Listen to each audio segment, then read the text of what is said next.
হালাল পশুর কোন কোন অঙ্গ খাওয়া নিষেধ? এই প্রশ্ন উত্তর হলো, হালাল পশুর প্রবাহমান রক্ত যেটি, সেটি খাওয়া পরিষ্কার এবং সুস্পষ্টভাবে হারাম।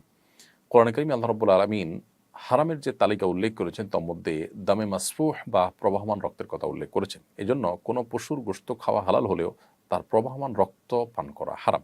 অর্থাৎ শিরা উপশিরা যে রক্তটা প্রবাহমান থাকে, জবাই করার সময় যে রক্ত বের হয়ে থাকে, সেটি খাওয়া বা পান করা হারাম। এর বাইরে হালাল পশুর গোশতের সাথে যে রক্ত লেগে থাকে, বিশেষ করে বারবার রান্নার আগে ধোয়ার পরও পানিতে যে লালচে ভাব থাকে, সেটি খাওয়া হারাম নয়, কারণ সেটি প্রবাহমান রক্ত নয়। এছাড়া হালাল পশুর আরও কিছু অঙ্গ প্রত্যঙ্গ আছে যেগুলোকে ফোকাহ একরাম, বেশিরভাগ ফোকাহ একরাম মাকরুহ বলেছেন।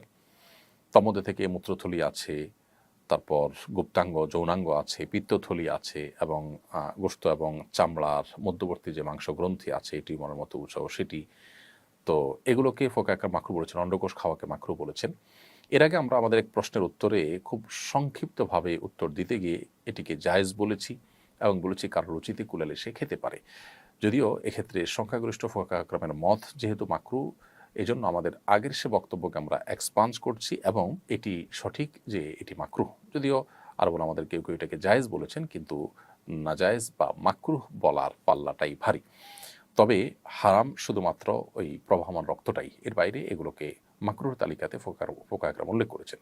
এটি মাকরুহের সপক্ষে অনেকগুলো দলিল উল্লেখ করা হয়েছে, যে হাদিস উল্লেখ করা হয়েছে যে নবী সাল্লাল্লাহু আলাইহি ওয়াসাল্লাম 7টি অঙ্গ খেতে অপছন্দ করতেন।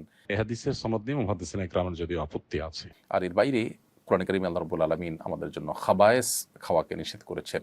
আবার মানুষের রুচিতে বাধে, মেজরিটি মানুষের রুচিতে যেটা নেয় না, সে জাতীয় জিনিসকে ফোকাহ একরাম নানা দলিলের আলোকে মাকরুহ বলেছেন। যার কারণে এই অঙ্গ প্রত্যঙ্গগুলো খাওয়া থেকে আমাদের বিরত থাকাটাই উচিত।